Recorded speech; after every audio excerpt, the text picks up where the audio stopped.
Hello नमस्ते सभी को, स्वागत है आप सभी का टॉप स्कोर अकेडमी पर। इस वीडियो में हम बीएनएस के कुछ सेक्शंस को जानेंगे। बीएनएस के कौन से सेक्शंस को? मानव शरीर के विरुद्ध जो अपराध होते हैं उनसे रिलेटेड हम 100 से लेके 113 तक के जितने सेक्शंस हैं उन सबको जानेंगे और उनकी सज़ा के बारे में जानेंगे। और हम ये देखेंगे कि यूपीएसआई में जो एग्ज़ाम में पूछे जाते हैं उसमें सज़ा ज़्यादा पूछी जाती है, तो कितने वर्ष की सज़ा के दंड का प्रावधान है, तो ये सब सीखा जाता है।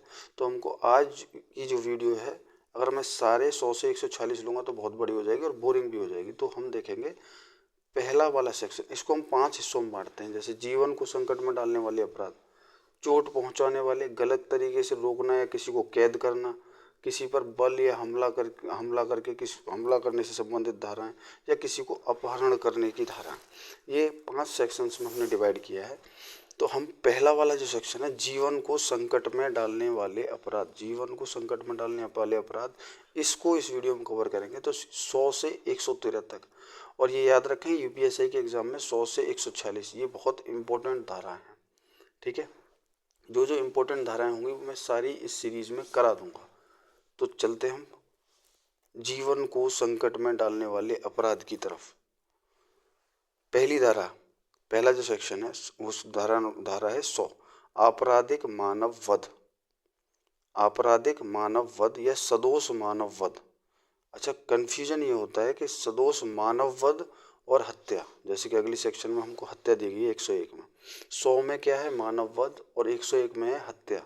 इन दोनों में डिफरेंस क्या होता है? डिफरेंस ये है कि अगर हत्या, तो इनका जो मेन डिफरेंस है, मतलब सदोष मानव वध और हत्या में जो मेन डिफरेंस है, हम एक पहली बात तो ये समझिए कि सभी हत्याएं सदोष मानव वध हैं। मतलब जितनी भी हत्याएं होती हैं वो सदोष मानव वध के अंदर आती है, लेकिन जितने भी सदोष मानव वध हैं वो हत्याएं नहीं है। इसका कहने का क्या मतलब है? जैसे सदोष मानव वध में कोई व्यक्ति है, गुस्से में किसी को धक्का देता है, उसे पता है इससे चोट लग सकती है इसको और मौत भी हो सकती है, पर इसका इरादा मारने का नहीं था।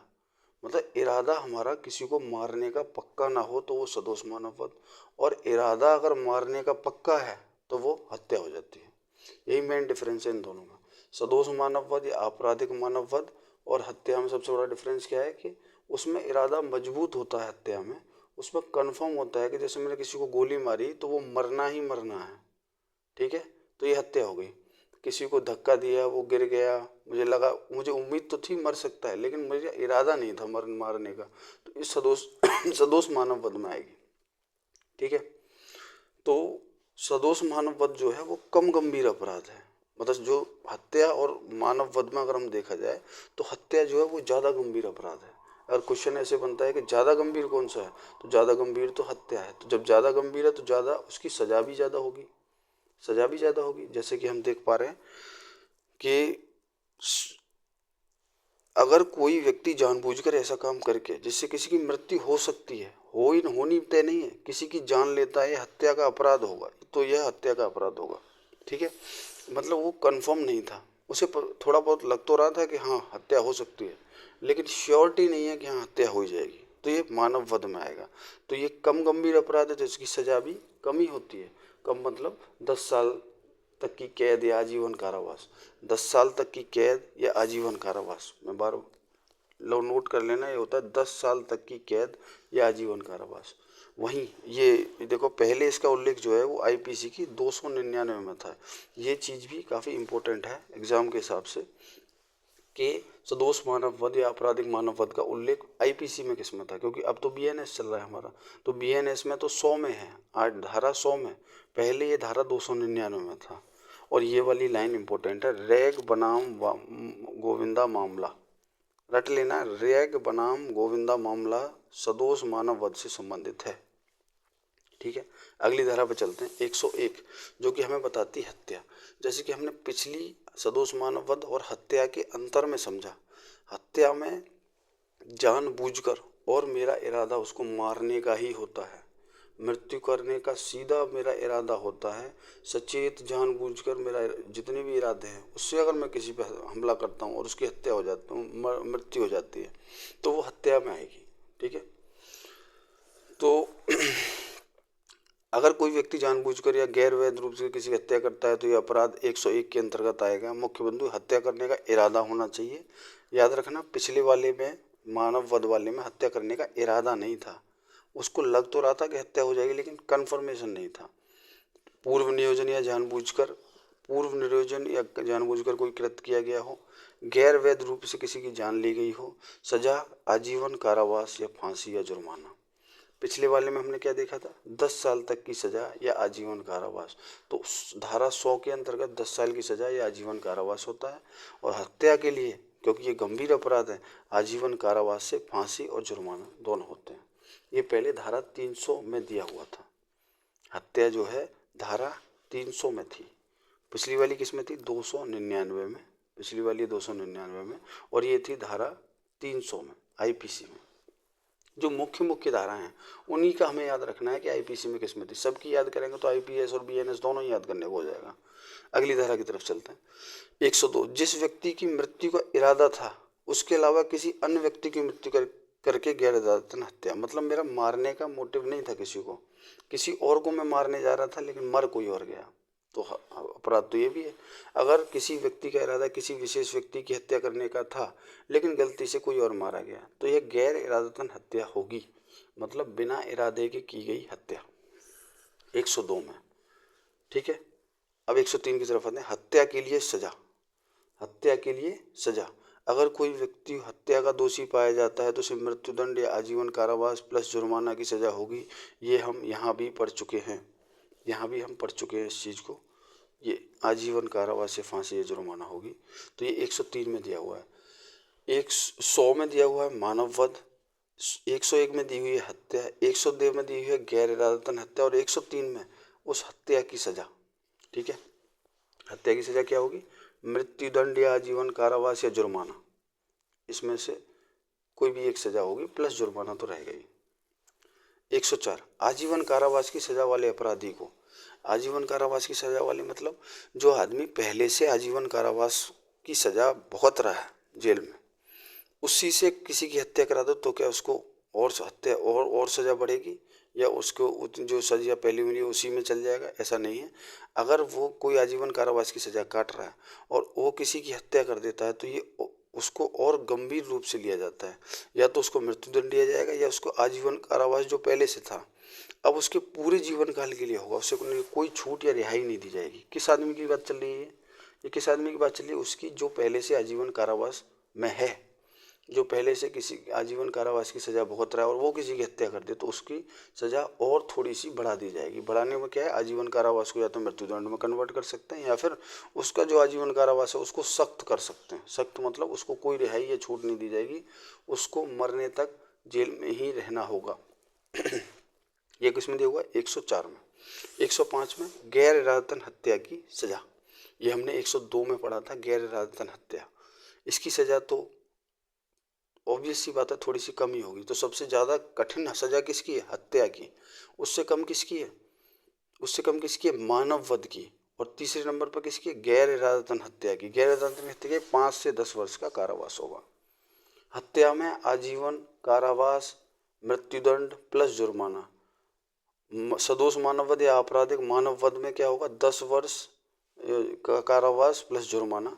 और ये गैर इरादतन हत्या जो हम 102 में पढ़ के आए, एक के बदले दूसरा मर गया, तो 5 से 10 वर्ष तक का कारावास होगा। अगर किसी व्यक्ति का इरादा हत्या करने का नहीं था लेकिन उसके किसी कार्य से किसी की मौत हो गई तो ये गैर इरादतन हत्या होगी। ठीक है, यही हमने पढ़ चुके हैं। 106 आप लोगों को याद होगा, बहुत चर्चा में रहा था। ये लापरवाही या उपेक्षा से मौत का कारण बनना। चर्चा में ये इसलिए रहा था, लापरवाही मतलब एक्सीडेंट से, मानो कि किसी के एक्सीडेंट में मृत्यु हो जाती तो उसकी सज़ा को हम सरकार ने बढ़ा दिया था। उसके चक्कर में ट्रक ड्राइवर्स ने वो स्ट्राइक किया था और फिर अभी तक पेंडिंग है। 106 का सब क्लॉज 2 कहता क्या है, यदि कोई व्यक्ति किसी की मृत्यु ऐसे उतावलेपन या उपेक्षापूर्ण दो कार्य द्वारा जो गैर इरादतन हत्या की कोटि में नहीं आता है में करेगा तो वह 5 वर्ष तक के कारावास और जुर्माने के लिए दंडनीय होगा। मतलब कोई किसी की मृत्यु ऐसे कर देता है लापरवाही तरीके से और वो गैर इरादतन हत्या में नहीं आती है तो उसको 5 वर्ष तक के कारावास और जुर्माने से दंडनीय किया जाएगा। अच्छा, ये केस उसमें भी बन सकता है, डॉक्टर्स के केस में। डॉक्टर्स के केस में क्या बन सकता है, यदि ऐसा कार्य कोई रजिस्टर्ड डॉक्टर द्वारा चिकित्सा प्रक्रिया करते समय किया जाता है तो 2 वर्ष का सजा और जुर्माना। अब समझो, डॉक्टर को ऐसे रटने का तरीका ये है कि डॉक्टर को कम सजा मिलेगी 2 वर्ष, क्योंकि वो पढ़ा लिखा है। ऐसा है नहीं कि पढ़ा लिखा कानून प्रक्रिया देखते नहीं है कौन पढ़ा है कौन नहीं पढ़ा है, लेकिन हमारा रटने का तरीका ये हो सकता है कि भाई वो पढ़ा लिखा है तो उसको कम सजा दो 2 साल की, और ट्रक ड्राइवर्स थोड़े कम पढ़े लिखे होते हैं उनको दे दो 5 साल की। रटने का तरीका, लेकिन हमारा जो कानून व्यवस्था है, जो न्याय प्रणाली है, वो किसी में भेद नहीं करती है। 106 का 2, यदि कोई व्यक्ति तेज या लापरवाही से वाहन, सॉरी ये वहाँ लिख रहा है लेकिन ये वाहन है, वाहन चलाकर किसी व्यक्ति की मृत्यु कर देता है तो एक और जो गैर इरादतन हत्या की श्रेणी में नहीं आता है और घटना के तुरंत बाद बिना किसी पुलिस अधिकारी या किसी को इन्फॉर्म किए भाग जाता है तो उसका कारावास 10 वर्ष तक बढ़ाया जा सकता है। पहले क्या था, 5 वर्ष तक, लेकिन अगर कोई भाग जाता है तो 10 वर्ष तक बढ़ाया जा सकता है और जुर्माना भी लगता है उसमें। ठीक है, तो ट्रक ड्राइवर्स ने जो स्ट्राइक किया था वो इसीलिए किया था कि अगर हम भागेंगे नहीं तो भीड़ मार देगी, और किसी को इन्फॉर्म कर देंगे तो 10 साल की सज़ा होगी, इसलिए ट्रक चलाने में फ़ायदा ही किया है। ठीक है, तो 106 हमसे क्या बोलता है, लापरवाही। अब 107 हमारे आत्महत्या, आत्महत्या से संबंधित धाराएं 2 हैं, 107 और 108। कोई मानसिक रोगी हो या कोई बच्चा हो या कोई नशे में, मतलब अपनी चेतना में कोई व्यक्ति ना हो, मतलब वो अपने सही या गलत का डिसीजन ले सकता हो, और तुम बहुत तेज व्यक्ति बन के उसको आत्महत्या के लिए उकसाते हो तो ये अपराध है।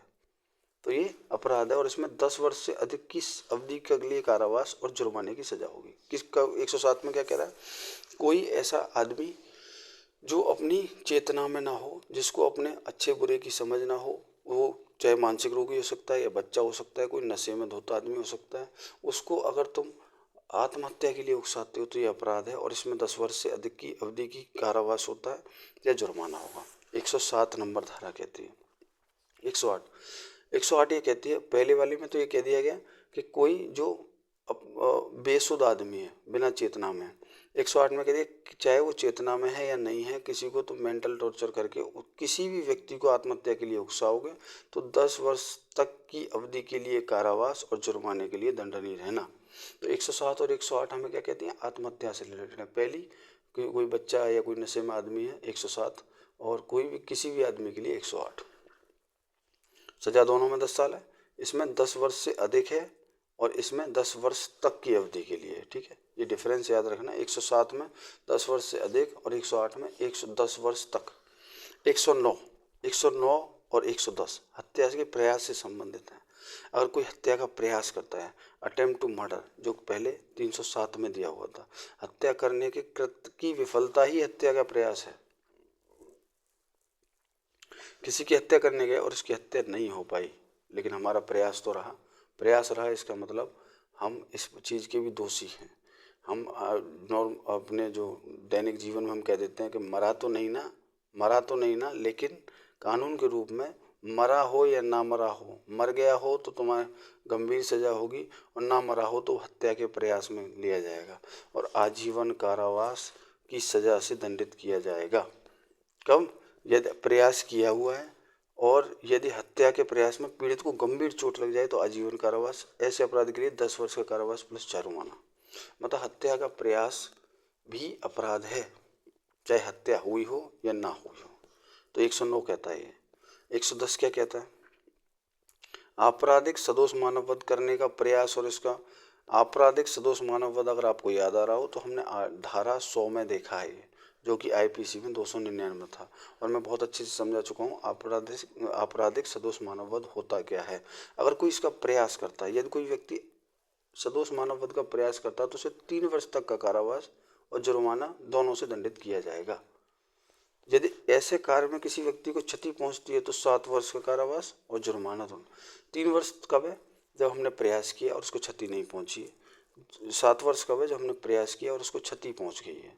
ठीक है, तो हमें 7 वर्ष और जुर्माना। 111 संगठित अपराध, 111 और 1 से 113 तक अगर हम देखें तो 111 और 112 ही संगठित अपराध होता है, 113 तो आतंकवाद वाला है। संगठित अपराध मतलब संगठित ग्रुप में अगर कोई गिरोह अपराध करता है तो संगठित अपराध माना जाएगा, जैसे लूट, डकैती, अपहरण, जबरन वसूली आदि। मृत्युदंड या आजीवन कारावास। संगठित अपराध, ये याद रखना, संगठित अपराध जो है, संगठित अपराध बड़ा अपराध होता है। इसकी अगली वाली धारा जो है वो छोटा संगठित अपराध, मतलब वो छोटा गिरोह होता है, छोटे मोटे काम करते हैं। छोटे मोटे अपराध करने वालों को छोटा संगठित अपराध जो 112 में है, बड़ा संगठित अपराध 111 में, लूट, डकैती, अपहरण, बलात्कार जो भी आते हैं। तो इसमें तो कठोर वाला दंड भी इसी में मिलेगा 111 में। तो मृत्युदंड या आजीवन कारावास की सजा, और इसमें 1 वर्ष से 7 वर्ष तक की सजा और जुर्माना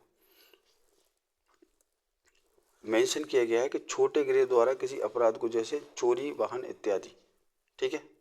तो 111 में क्या है, संगठित तो दोनों ही है, गिरोह या ग्रुप तो दोनों में बन रहा है, लेकिन एक जो ग्रुप है 111 वाला वो बड़े अपराध कर रहा है और 112 वाला छोटे अपराध कर रहा है। तो 111 वाले को मृत्युदंड या आजीवन कारावास होगा और 112 वाले को 1 वर्ष से 7 वर्ष तक की सजा होगी, क्योंकि ये छोटे अपराध हैं। 113 आतंकवादी कृत्य, मतलब कोई आतंकवादी कार्य में संलिप्त पाया जाता है। इस धारा का उपबंध आईपीसी में नहीं था, ये चीज नोट करने वाली है और एग्जाम में पूछ भी सकता है कि इस धारा का उपबंध आईपीसी में नहीं था। आईपीसी को रिप्लेस हमने किया बीएनएस से सन 2023 में। कारण यही था कि बहुत से जो वो जो 1860 की थी आईपीसी, उस समय पे जो अपराध हुआ करते थे वो आज के अपराध में थोड़ी सी भिन्नता है। अब अपराध थोड़े डिजिटल, साइबर क्राइम भी आ गया है, आतंकवाद भी बहुत बढ़ गया है, तो उनके लिए हमें थोड़ा चेंज, समय के हिसाब से बदलाव जरूरी होता है, इसलिए हमने इसको चेंज किया। जो भी व्यक्ति आतंकवादी गतिविधि करता है उसे कम से कम 5 वर्ष से लेकर आजीवन कारावास, जुर्माना की सजा का उपबंध है। जब कोई व्यक्ति आतंकवादी को शरण देगा तो कम से कम 3 वर्ष से आजीवन कारावास, जुर्माना। जितने जितने रेड हाईलाइटर में करता जा रहा हूँ या फिर इस पीडीएफ में पहले से हैं, वो एग्ज़ाम के हिसाब से बहुत इंपॉर्टेंट हैं, क्योंकि वो सजाएं हैं और एग्ज़ाम सजा ही पूछता है। कुछ मामलों में जो हीनियस क्राइम, मतलब कुछ मामले ऐसे होते हैं, जैसे 26/11 का जो अटैक था उसमें मृत्युदंड भी मिल सकता है। ठीक है। तो आज की इस वीडियो में हमने 100 से लेके 113 तक की, 100 से लेके 113 की धारा देखी है। रिवाइज हम दोबारा कर लेते हैं। 100 जो है सदोष मानव वध बोलता है, 101 हत्या बोलती है, 102 को ऐसे याद रखो, एक के बदले दूसरा मारा गया। 103 में हत्या की सजा, 103 में हत्या की सजा। 104 में हत्यारे द्वारा हत्या, मतलब कोई पहले से आजीवन कारावास काट रहा है, वो दोबारा कर दे तो उसका आजीवन कारावास या तो और कठिन हो जाएगा या उसको मृत्युदंड मिलेगा। 105 में गैर इरादतन हत्या की सजा। 106 को ऐसे याद रखो, एक्सीडेंट से, कि जो ट्रक ड्राइवर्स होते हैं जो लापरवाही से किसी की मौत होती है उसकी सजा दी हुई है। ऐसे ही 107 में बच्चे को आत्महत्या के लिए उकसाना, बच्चे को या कोई नशे में आदमी, मतलब जो अपने समझ में नहीं है उसको उकसाना। 108 कहता है किसी को भी नुकसाना। जरूरी नहीं कि बच्चे को उसको उकसाना, किसी को भी उकसाना। 109 और 110 हत्या का प्रयास बताते हैं। 109 कहता है हत्या का प्रयास और 110 कहता है आपराधिक मानव वध का प्रयास अगर कोई करता है। 111 संगठित अपराध जो छोटे अपराध हैं, और 112 छोटे संगठित अपराध। संगठित अपराध बड़े वाले क्राइम होते हैं जिसमें आजीवन कारावास तक की सजा होती है। छोटा संगठित अपराध में कम सजा होती है क्योंकि वो छोटे क्राइम होते हैं। और सबसे ज़्यादा इम्पोर्टेंट जो पहले नहीं था और अब जोड़ा गया वो है आतंकवादी कृत्य। आईपीसी में ये नहीं था, ये अभी जोड़ा गया है। तो मुझे उम्मीद है कि 100 से लेकर 113 तक की सारी धाराएं हमको रट गई होंगी। ठीक है। तो ऐसे ही मैं छोटी छोटी वीडियोज़ लाता रहूँगा और आपकी बीएनएस को मैं कंप्लीट करा दूँगा, जितने भी इंपॉर्टेंट सेक्शंस हैं एग्ज़ाम से पहले। Thank you. चैनल को सब्सक्राइब कर लेना और नोटिफिकेशन बेल को दबा लेना। वीडियो पसंद आई हो तो लाइक कर लेना। धन्यवाद।